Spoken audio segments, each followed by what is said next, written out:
Told my fiancée we must delay our wedding until she sets firm boundaries with her abusive family, or I'm walking away. I've been dating my fiancée for 4 years and have been engaged for 7 months. We are trying to plan out a wedding for roughly fall next year. Her childhood was terrible and abusive, to put it mildly. Her parents were raging narcissists and she was the scapegoat for her 2 brothers. She was abused and thrown out the moment she turned 18. She was, however, a great student and hard worker, so with some scholarships and a part-time job, she has a great career and is pretty independent. The problem is that she still had contact with her family. None of them have changed. Well, actually something has changed. They have become more financially dependent on her. They enjoy slowly creeping back into her life and emotionally blackmailing her for support or whatever she can do. They're not pleasant about it either. They're rude, smug, and generally enjoy being a nuisance. And my fiancé can't say no. No matter the horrible things they say or how they outright try and intimidate her openly. I've always known her family history and have always supported her through the issues with them, but in the last year or so they've become far more brazen and asinine. They come over to our house more often, they make messes all around the place. Her mother acts like she's the fucking stepmother from Cinderella. Her dad drinks all my fucking beer and empties out half the fridge. Her brothers stop by occasionally to act as mouthpieces for their parents. They practically trash the place and leave us to clean the mess. And where is my fiancé in all this? Quietly standing in the corner, practically shaking. I'm no fool here, there is legitimate trauma. There's her need to feel loved by them and her hoping they will appreciate her. Before one of you noble commenters states the obvious, she's been in therapy for this for years. I've tried to establish boundaries. For Nia, really 2 years I've been trying to push these ass clowns away. But this is her house she purchased, and no matter of contributions, financial or otherwise, will she let me have a say on who comes into her house. She's been beaten down mentally and emotionally by them for so long. She has told me recently that she wants to earn their approval. How they were right about her. How she needs to be better for them. I've had too many emotional conversations with tears and begging to count, hoping she will take the steps to get better. But she's an adult. I can't force her to do anything. I love her, but I can't help but feel so resentful of what she's doing. It's agonizing watching someone you love, someone who you know deserves so much better, openly destroy themselves for people like her family. It's been painful watching her cry herself to sleep one too many night because of them. I've tried too many times to help her get out of their clutches. But I have to think of the future. What happens when we have kids? What happens when she is postpartum and invites them over? What happens if there is a medical emergency for either of us? What if our finances get tight and they still demand money? This is the in-law family from hell and I won't be able to avoid them. Tomorrow I'm going to tell her how I want to delay the wedding until firm boundaries are established. If she resents, I walk. I can't do it anymore. I refuse to watch a slow death like this any further. Update 1. The night after I made the first post I had decided that I was going to have a heart-to-heart with my fiancée about her family. However, she came back from work the next day early and I already was off that day, so I initiated the talk a little sooner than I planned. Essentially, I told her how this arrangement was not sustainable. I did not feel comfortable marrying her due to how much involvement in her life her family has, and I certainly did not feel comfortable bringing a child into this world with them. I didn't want to tell her cold turkey no contact with them, but strict limitations to start with on them coming over, and what they can do around the house. I also requested couples therapy before marriage. She wasn't happy. She was just staring angrily at me while I spoke, then started yelling at me when I finished. She told me I don't understand their dynamic at it worked for her. I told her that they're abusive users who will bleed her dry and I have never seen them show any decency to her.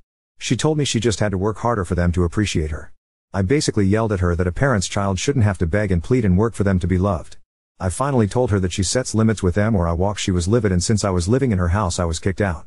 So the past few days I have been staying in a hotel and have had my stuff taken out and put into storage. And frankly, it's been great. I am going to stay with family for a few weeks around mid-July, and after that I am going to go house searching for myself. I have spent the last couple days relaxing, catching up on movies and video games I haven't had time for, and could go back from work to a quiet room without her family tearing the place apart. Yesterday, however, things came to a head. We have basically been no contact since she booted me out, but I know every Saturday her family loves to spend the afternoon over and she uses me as a shield from their abuse. However, in a very petty move, I simply kept my phone muted all day and played Disco Elysian. I knew she would call back for help with her family, and at this point pure resentment was kicking in for her and I wanted nothing to do with her issues. By the end of the night she had sent me over a dozen texts and finally 2 frantic voicemails begging me to come home. I decided to come over to check up on her. Long story short, she was sobbing in the living room, and when I came to talk to her she was practically crushing my back, hugging me and sobbing. I gave her time to cool off and asked what happened. Long story short, her parents and brother came by to gift money from her and say horrible shit to her. She wanted to have me come over to help, but I was ignoring her, and when she tried to have one of her friends help out and everyone basically said fuck that, it all started clicking in for her. She kicked her family out, but not before they said some utterly vile shit to her I won't repeat. She kept apologizing to me and told me over and over to come home. I told her plainly that I had started to build up heavy resentment towards her for some time, and while I loved her and understand it was trauma and not her being outright abusive, there was major issues that would need to be addressed if we were to move forward. 1. She sells the house and moves. We make roughly the same amount of money and we will buy a house together. I am a grown-ass man and I will not live in a house I have no equal agency over. 2. Her family will never step a foot in it. They will never come over. They will be treated by me in a very threatening manner if they try and come in. 3. She gets a new therapist and we start premarital counseling. 4. She never makes me interact with her family. 5. We will go LC with her family right now, but make no mistake, we are working towards full NC on her end. I told her I love her. We have been together for a while now and have beautiful memories together, and I know she is suffering from abuse, but these are non-negotiable, and if she has a problem with any of them then we have to go out separate ways. She told me she's realized for a while now that her family is toxic and unhealthy. She wants to make changes. She has accepted, but some of these will take a while to see through. For now I'm going to stay in the hotel until I head back to stay with my family. She is welcome to come over, but I have made it clear her house is not somewhere I want to go. Her and I are both off tomorrow, so we will spend the day here and maybe go out. This is obviously not over yet, but I might not post anything else until mid-August or so. Update 2. Despite all intentions of not updating until much later with the hopes of an improved relationship with my fiancée and her establishing boundaries with her toxic family, we are now broken up. Essentially what happened was, after last weekend where I left her for the time to deal with them herself, she seemed to finally grasp the situation and was open to changes, including boundaries and a possible move. We spent Monday and Tuesday hanging out in my hotel that I was staying in until I went back to my family for a couple weeks. The other night she was being very vague with texting when she originally was supposed to come over. She came much later than expected and I knew something was up. She basically unloaded on me how I was abusive, controlling, overly demanding, and unsupportive. It took me 5 fucking seconds to figure out she was repeating verbatim some sort of rehearsed speech from her parents. And to be honest, I was so agitated at this point, despite making a huge gamble on her, I decided to be a prick about it. I asked her if her family told her to say this. She said they suggested it to her, but she came up with it herself. I asked her to explain in detail what I did. She said I was living like a parasite off her. I reminded her that I'm paying 50-50 for her fucking mortgage, 50-50 for utilities and groceries as well. I have my own car I pay for. A job that makes just about as much as hers, unlike her fucking leech parents who demand payments on the weekly and raid the kitchen on the weekends. I told her to try again with something better. She looked flustered and said I was trying to isolate her. I kinda smirked like a jackass and told her that I have always supported her many friendships that she has destroyed on her own because no one wants to deal with her family or be used as a shield like me. I was practical, demanding to know at this point why she is so hellbent on destroying her life for these people. She just kinda shouted that I don't understand her family and she's just trying to earn their love back, and was boshily ranting at that point. It's just so staggering to see up close. I have ventured into a few subreddits to get perspectives, and if you have any familiarity with them you'll see how people who are victims of abuse by their own family can be so utterly broken by it that it'll wreck their brain to where they truly believe they are the problem and they deserve the abuse. Well, that's how she was. She was utterly broken and didn't want help. She didn't want to get better, she just wanted to get worse. It hit me like a truck, honestly, the realization. I really did feel like a fool for trying, even if it was what I was supposed to do in the first place. She was practically berserk at this point and I was just mentally exhausted and needed her to leave before someone called the police. She finally left, but I had a few concerned neighbors check on me. Some of her friends are aware as they have messaged me checking on the situation. I told them the truth and that I just needed to be alone to think what to do next right now. They have revealed that she has given them similar rants after they expressed concern for her. One had even heard that she may be possibly at risk of losing her job. She is definitely having some sort of mental break. From my understanding, she is now completely isolated. She is actually sprinting into a horrible lonely life right now. There's nothing I can do for her at this point, and as selfish as it sounds, I'm just glad it's going to be behind me. Update 3. Things have kinda wrapped up, but there were some loose ends. I completely forgot to change my mailing address, which I should have done ASAP, so a couple important things got sent to her house. I had to go pick them up, plus a final couple of items I want for my move that I left the and decided I wanted to actually take. She was being difficult and not responding to messages in regards to them, so I had to go get them from her myself.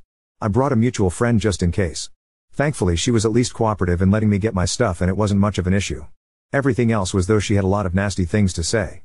Telling me she was already sleeping around. Telling me how happy she was now that I was gone. Telling me she's finally free of me, how she's going to be so much better off without me. A lot of generic insults and horrible things you would commonly expect from a nasty breakup. And you know what? It was so fucking obvious it was a rehearsed script from her family, and you could easily see how miserable she was. She looked like a mess, like she hasn't slept in days. The house was a mess. She wasn't even yelling it. She sounded so exhausted and broken when she said it. She didn't even smile when she said anything. Just a face contorted in hate and anger. She was not the woman I knew anymore. That person was gone when I was getting ready to leave. She was still going on. I was fed up and told her something along the lines of, "Congratulations. Your friends are gone. Your human shields are gone. Your engagement is over. Your support is gone. Anyone who ever treated you like a decent human being is gone. It's just you and your family. I hope you're happy while they bleed you dry. It probably didn't go like that, but something like it. She just stood there. Literally just stood there and looked at me with indifference and walked away as I walked out the door. As we were leaving, the mutual friend Tiffany asked if I was okay. I reassured her I was, and I'm just trying to get myself set up to go home next week. She also confirmed that she hears my ex did lose her job for not showing up for several days and basically ghosting them. They're going to try an intervention next week and asked if I could participate, but I'm not delaying my travel because frankly I just want a clean break. I know for a fact that if I stay involved and only going to be witnessing the slow descent to either a full break or a suicide. I just can't do that. Despite all this, I'm actually excited for the future, and I have realized that I ignored way too many red flags at the beginning. Even with everything that happened, I know I'll be doing good and I'm going to be alright. I expect this to be my final update. I'm still in town until Sunday afternoon, so something could happen while I'm still here, but if anything does, it won't be exciting. Update 4. I'm currently back in my home state with family, refamiliarizing myself with the area. I have 100% decided to stay here permanently and am starting the long process of looking up homes in the area. I've been doing great and hanging out with friends and family. A couple mutuals with my ex-fiancée have let me know what's been happening, and things finally seem to be getting better. The plan was for an intervention Sunday, but Saturday night after her family visited again, she called friends in an absolute manic state, and it finally seems to have clicked how bad she screwed up. It was a full-blown panic attack and meltdown which ended with her in the ER. Needless to say, she finally admits how miserable she is and that she's messed up her life badly. Apparently she tried calling me, but I had her blocked. She still has her job, and that info about her losing it was wrong, but she's hanging by a thread there, and her boss has basically ordered her to use her PTO for a few weeks to get her head on straight. She's a valuable asset there, and they are trying to make sure she can fix herself before they pull the plug on her. Her friend group is extremely close. My ex was someone who was a very helpful and supportive friend, so it makes sense her group is going this far and trying to help her. It is, however, an unspoken agreement that if she goes back to how she was again, that they are all prepared to let her sink on her own.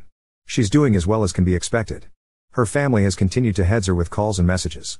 They've tried showing up to her house but have been firmly redirected by friends and even neighbors. I hope she truly understands the kind of support system she has. As trashy shitshow family disputes usually go, her parents and brothers have taken it to Facebook, which from what I heard has been in my ex's favor, as it has exposed their behavior to many more people and seems to have shut them up for a little. Finally, she had one of the mutuals pass a message to me. Essentially it was her admitting all the horrible things she said to me were not true and were done by her family, as I knew they were. She apologized for how things ended and hoped we could one day reconnect. Sadly, I had to relay that we need to stay separated for good and she just needs to focus on her healing, but I told her I still care for her and I wish her the best, but this needs to be our goodbye. The message seems to have been passed along and her friends are helping her process that. She's got a long way to go, but I hope she can find her peace as I am finding mine. Update 5.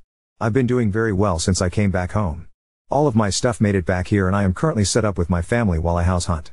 I've gotten my job set up here and have been back to work the past week. I occasionally come here to comment and shitpost, but that's it. Unfortunately, despite all intentions by my ex's friends, the situation is now truly over in the worst way, and the friend group has been shattered as a result. My ex has taken her own life. Pretty much everything I'm going to relay I learned last night. Since I left, her friends have been helping her get back on her feet. Pushing her to better therapy, helping establish boundaries with her family, getting her out of the house. They truly went above and beyond. However, Tiffany, the friend who was there helping me the last time I talked face to face to my ex, began to grow suspicious of my ex when she saw her becoming touchy-feely with her boyfriend Daniel when they hung out at her house. I don't know too many details about when push became shove, but she eventually got a hold of her boyfriend's phone when he was asleep and found very sexual messages between them, and as a fucking giant shocker to me, these dated over 5 months back. Tiffany obviously lost her shit and told everyone. What no one could have expected was the shit show that was to follow. Daniel, Tiffany's now ex, in a massive fuck it move, threw another member of the friend group, Joseph, under the bus, claiming he helped cover for him. Joseph's girlfriend in return dumped him and kicked him out of her house. A friend group consisting of around 9 people including my ex, practically exploded, and the only people who still talk to each other are Tiffany and Joseph's ex. Mind you, as I was being told this, I was informed that although I have been away for around a month, all of this happened literally in the first week. Immediately my ex lost her entire support system and was essentially fully blamed for everything. This only exasperated her already declining mental state. Of course everyone wanted to know why she did all that to one of her best friends. She just gave the usual spiel about how they had grown close, he was a good support system for her, and of course, she has told her family about him and they approved of him instead of me. The night I left her house to my hotel, she then invited him over. Apparently her endgame was to leave me for him eventually. However, he wouldn't leave Tiffany for her and he utterly loathed hearing about her family, so he obviously wouldn't go for anything more than a secret affair. Truly, I imagined I would be far angrier than I was, but I had already begun to move on, I had done a full health exam recently at my new doctor's office and had gotten a clean bill of health recently, including no STDs, so I didn't have to worry about that, and frankly, it just wouldn't do any good at this point. I was told that I wasn't informed because honestly, no one knew how to drop that on me so late in, which I understand. So yeah, my ex was completely ostracized, even by Tiffany's ex, who just outright disappeared. She was blocked and left to deal with her problems herself. Tiffany only knew that she finally lost her job for good and boshily spent all her free time having her family over. They had finally won in a way. 2 nights ago, it was discovered that she had taken her life in her home. Her family found her. One of the members of the old friend group who lived nearby showed up at her house when medical was showing up. Her family was there and seemed like they couldn't care less. Tiffany called me last night just to give a heads up. There were several notes and she as delicately as possible asked me if I would want mine just for closure. I really don't know what to do about that. I am feeling so much fucking mental whiplash right now. I truly never knew this woman at all. I've had to accept over the past month I've been home that she was abusive in the relationship with how she put me through shit with her family, and now it seems like it was a way to try and drive me off so she could be in the arms of another man that her family seemed to like. Which frankly makes me even more confused because what did he have that I didn't? Did they just enjoy fucking with her life? Was anything with her real? Was anything with the group of people I spent years of my life with even real? Being back here is the best decision I've ever made, and now I have full confirmation of that. I can start some therapy to process this mess, spend time with an actually trustworthy group of people face to face instead of online, and I have family close by for support. But yeah, this is gonna fuck with me for a long time.